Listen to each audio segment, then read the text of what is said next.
Hello and welcome to the Kalajoki and Lukio podcast. My name is Sana. My name is Minea, and today we're gonna talk about the power of young people and influencers and that sort of stuff. How young people can make change in this world. Yeah, and how other people see change overall and how adults treat young people that are trying to make a difference. Yeah, I think it's a really common thought, like among adults especially, that they kind of put young people down when they try to do something or... Yeah, and I think that it's partly because of like some adults, like they belittle the effect and power of our actions in order to try and justify their own lack of action. Like they're not only doing nothing and like they might be like harming the planet, but they're also like actively trying to get others to join them. Oh yeah, and I also think that many young people might criticize those adults who aren't doing anything, and it's easy for them to like defend themselves in a way and say, well, you don't know. Yeah, and I think that it is, well, it might be even natural for them to try and like, they feel threatened because their idea of happiness has for a long time been like a well-paying job and a big house and 2 cars and a yearly trip to Thailand and that sort of stuff. So if we as the new generation are trying to like redefine the idea and concept of happiness and success, if we say that we want to live like a nomad life and travel with one backpack, or if we're gonna try and defeat a huge challenge like global warming. Yeah.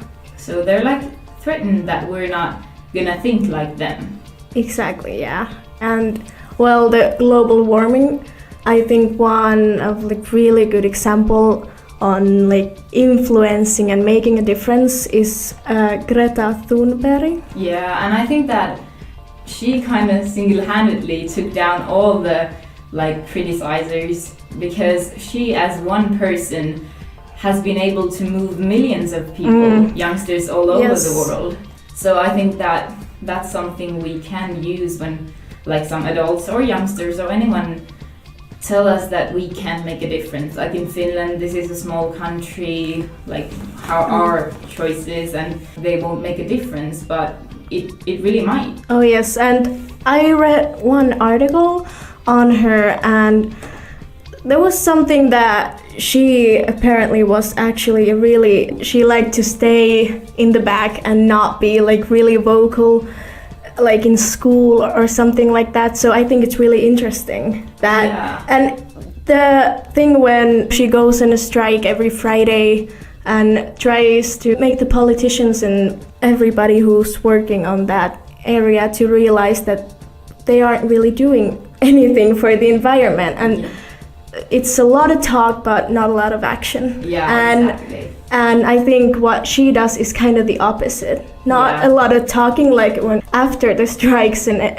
when she became like a public person, but she just went there and sat on the stairs and had her poster next to her, and I think that's really, that shows that like what you can actually do. You don't have to be like a big head of state or anything like that.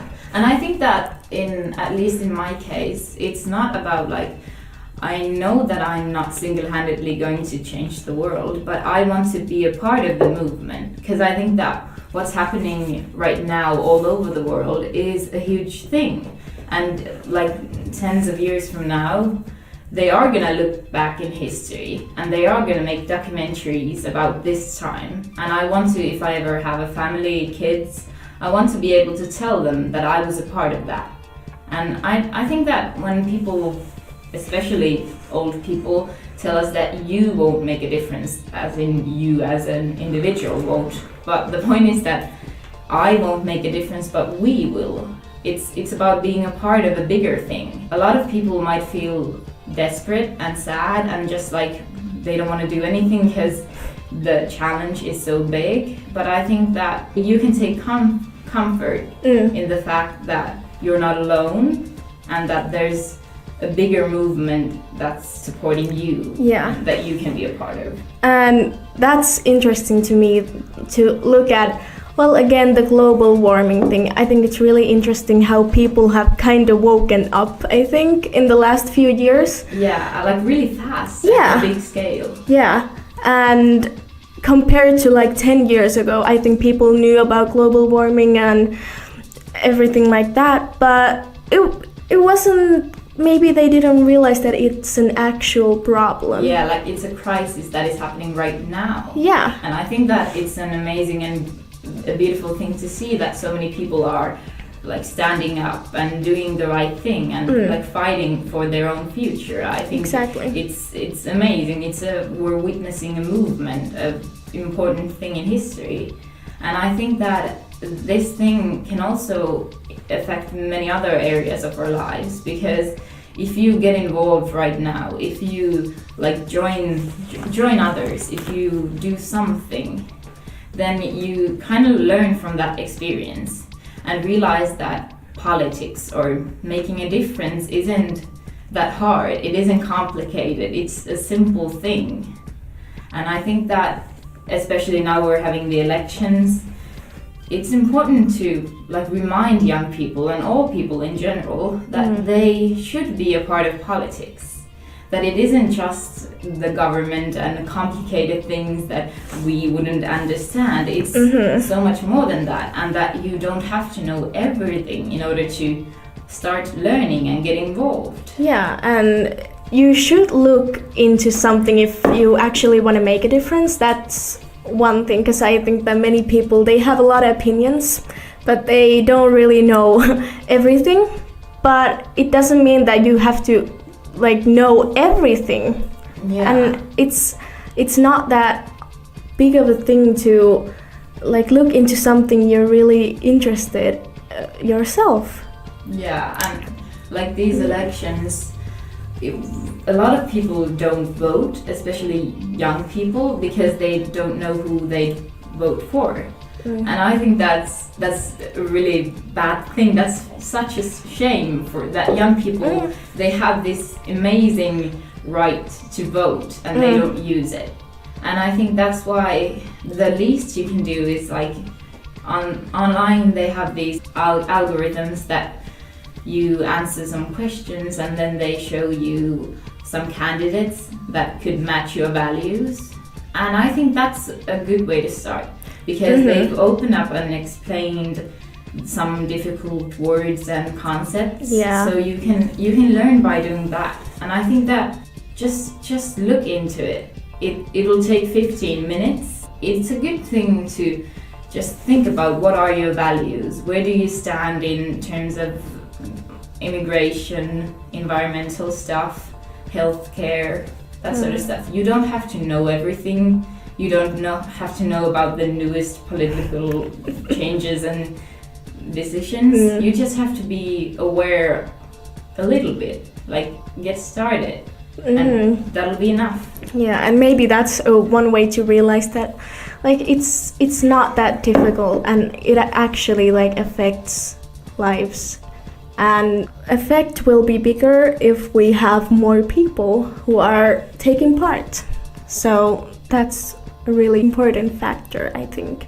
And I think that a good way to also kind of get started, so to speak, is to get involved in politics on a really like a local, on a local scale. And I think that it's important to realize that politics isn't just about the big decisions. It isn't just about the elections and the European Union and the global market. It's small decisions, like what you buy, things you say. We're all making politics in a way in our everyday lives. So if like this country, the politics on that level seem too complicated and hard and just overall sad, then you can just like try and concentrate on the things that affect your everyday life in your community. Exactly. And one thing is that I find kind of funny how many people, they might discuss it like on Facebook, on groups or something like that, something that's bothering them in the community. There's a lot of discussion, a lot. Yeah. And they're kind of telling the problems that they have with something, but there could be ways that they could do something about those things. And it's well, sometimes it can be just a conversation in a Facebook group, but usually it might take a little bit more. And oftentimes, if you just look the subject a little bit more, you can find out what ways can you improve this, or what ways you can improve that. And yeah, especially when I think about Facebook groups, a lot of people in Finland are, especially here on the countryside, are complaining about local farms shutting down, or people being unemployed, or people moving out. But then they don't really practice what they preach. They buy meat that's from Argentina or something. That they like to complain and they like to point out the problems, but they're not willing to be a part of the solution. And I think that what really frustrates me is the amount of false information, especially here in Finland in the countryside, about immigration. Oh yes. Or anything really. And people buy that stuff so easily. Yeah. I think it's kind of scary even. Yeah, it's really scary, and I think that if more people would have the courage to stand up and be a part of public discussion and the conversation that's going on, we could all try and defeat this false information. Point out the falseness of people. Yeah. Point out the lies. And get on that. So we, both of us, have been a part of the Board of Education in our own cities. You in Alavieska and me in Kalajoki. Yeah. And I think you can, especially because I've been there, I can see the difference, how people look at the politicians in our city also. I feel it's very separated, even in here, which it shouldn't really be. Yeah, and I think that for me, I've been around in politics for a long time, and it's a familiar subject with me.